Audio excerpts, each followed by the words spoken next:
নমস্কার বন্ধুরা। ভর্তা খেতে কিন্তু ভীষণই ভালো লাগে, আর এই শীতের দিনে গরম গরম ভাতের সাথে এরকম স্বাদের যদি একটা ভর্তা থাকে, আর কি চাই বলুন। এক থালা ভাত এইভাবেই খাওয়া হয়ে যাবে। আজকে তৈরি করব একটু অন্যরকমভাবে বেগুন ভর্তা। এখানে দেখুন একটা বেগুন নিয়েছি, বেগুনটাকে আমি কেটে নেব। বেগুনটাকে প্রথমে বেগুন যেভাবে আমরা ভাজা কাটি সেরকমভাবেই বেগুনটাকে কেটে নিচ্ছি।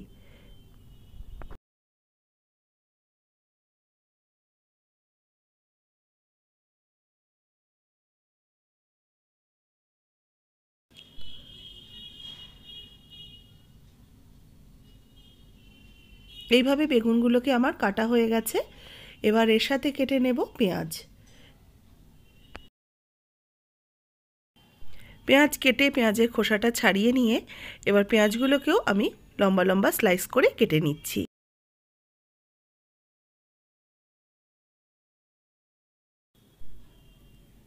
পেঁয়াজ কেটে নিয়েছি। এদিকে দেখুন বেগুনগুলো যেটা আমি কেটে নিয়েছিলাম সেগুলো একটা বাটির মধ্যে নিয়ে এর মধ্যে দিয়ে দিচ্ছি স্বাদ মতো লবণ, সামান্য একটু চিনির দানা দিয়ে ভালো করে বেগুনটাকে মাখিয়ে নেব।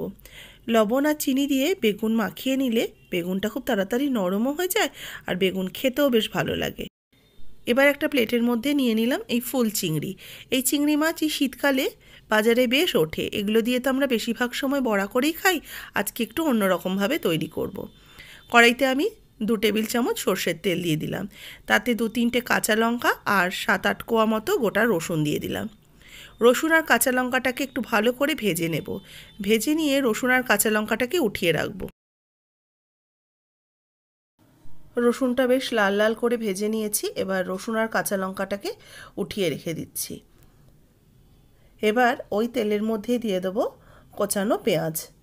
যে পেঁয়াজটাকে কুচিয়ে রেখেছিলাম সেটাকে দিয়ে দিলাম। পেঁয়াজটাকেও ভাজা ভাজা করে নেব।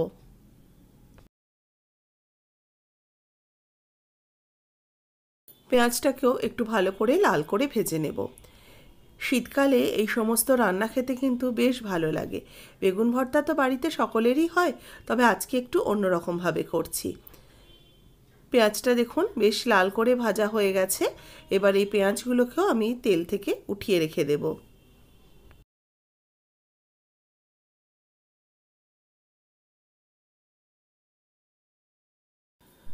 পেঁয়াজগুলোকে তুলে নেওয়ার পর এই যে বাদবাকি তেলটা রয়েছে এতেই আমি সামান্য একটু হলুদ গুঁড়ো দিয়ে বেগুনগুলোকে দিয়ে দেবো ভেজে নেওয়ার জন্য। বেগুনগুলোকেও ভাজার মতো করে একদম লাল লাল করে বেশ ভালো করে ভেজে নেব। তবে বেগুনটা যেহেতু আমি লবণ আর চিনি মাখিয়ে রেখেছিলাম, আর শীতকালের বেগুন খুব তাড়াতাড়ি রান্না হয়ে যায়, সেই জন্য এটাকে আর বেশিক্ষণ ঢাকা চাপা দিয়ে রাখবো না। এটাকে আমি ঢাকা ছাড়াই রান্না করে নেব। এক পিঠ হয়ে গেলে বেগুনগুলোকে উল্টে দিচ্ছি আরেক পিঠ ভেজে নেওয়ার জন্য। এইভাবে বেগুন ভর্তা করলে কিন্তু রোজই প্রায় বেগুন ভর্তা খাওয়া যেতে পারে। তবে অনেকের বাড়িতেই যে নিয়ম থাকে শনিবার বা মঙ্গলবার বেগুন পোড়া করা যায় না, তার জন্য এইভাবে কিন্তু বেগুনটা ভেজে যদি মাখা যায় তাহলেও কিন্তু বেগুন ভর্তাটা খেতে খারাপ লাগবে না। তবে পোড়ার স্বাদ একদম অন্যরকম, দুটোর স্বাদ কিন্তু আলাদা হয়। এবার বাদবাকি ওই তেলের মধ্যেই দিয়ে দিচ্ছি ফুল চিংড়ি। ফুল চিংড়ির মধ্যে একটু লবণ আর একটু হলুদ গুঁড়ো দিয়ে এগুলোকে ভেজে নিচ্ছি। এই ফুল চিংড়ি বাড়িতে এলে কিন্তু সকলের বাড়িতেই প্রায় সময় এগুলোকে ভাজা বা বড়াই খাওয়া হয়, তবে এইভাবে খুব একটা রান্না করা হয় না। আজকে তাই একটু নতুনত্ব করার জন্য এইভাবে আমি এই চিংড়ি মাছটাকে ব্যবহার করছি। তবে চিংড়ি মাছটা কিন্তু খেতে বেশ ভালো লাগছিল, আর বেশ ভালো করে একটুখানি মিডিয়াম টু হাই হিটে রেখে চিংড়ি মাছটাকে লাল করে মুচমুচে করে ভেজে নেব।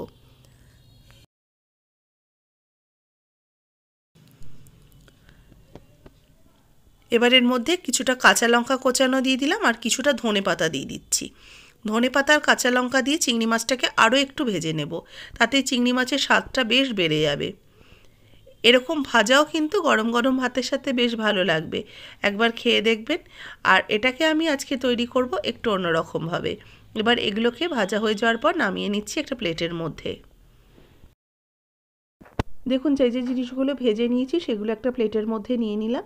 এবার এর মধ্যে আরও কিছুটা ধনেপাতা কোচানো, আরও কিছুটা কাঁচা পেঁয়াজ কোচানো আর কিছুটা কাঁচা লঙ্কা কোচানো দিয়ে দিলাম। ঝালটা নিজেদের স্বাদ অনুযায়ী অ্যাড করবেন। একটু এগুলো ঝাল ঝাল হলে ভালো লাগে, তাই কাঁচা লঙ্কাটা আমি একটু বেশি করেই ব্যবহার করলাম। এবার এই রসুন, কাঁচা লঙ্কা, কাঁচা পেঁয়াজ, ধনেপাতা, পেঁয়াজ এগুলোকে খুব ভালো করে মেখে নেব।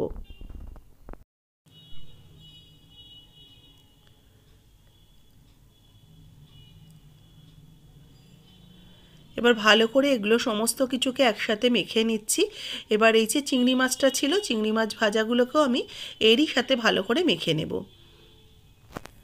দেখুন ভালো করে চিংড়ি মাছটাকে মেখে নেওয়ার পর এবার আমি বেগুনগুলোকে এর সাথে মেখে নিচ্ছি।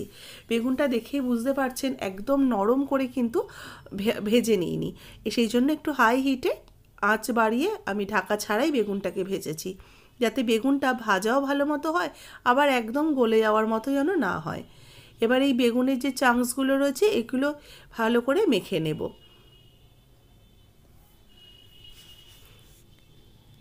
লবণ আমি সব কিছুতেই আলাদা আলাদা করে দিয়েছি বলে আর এর মধ্যে খুব একটা লবণ ব্যবহার করলাম না। এবার সামান্য একটু কাঁচা সর্ষের তেল ওপর থেকে ছড়িয়ে দিচ্ছি। তবে চাইলে আপনারা অল্প একটু লবণ এর মধ্যে দিতে পারেন বা একটু সামান্য চিনিও ব্যবহার করতে পারেন। তৈরি হয়ে গেল বেগুন চিংড়ির ভর্তা।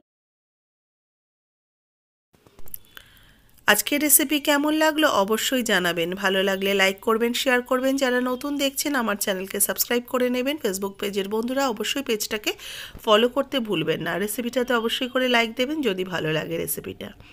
আর কমেন্টস বক্সে জানাবেন এরকম গরম গরম ভাতের সাথে শীতের দিনে কেমন লাগলো আজকের এই রেসিপিটা দেখে। ভালো লাগলে অবশ্যই কমেন্টস করে জানাবেন।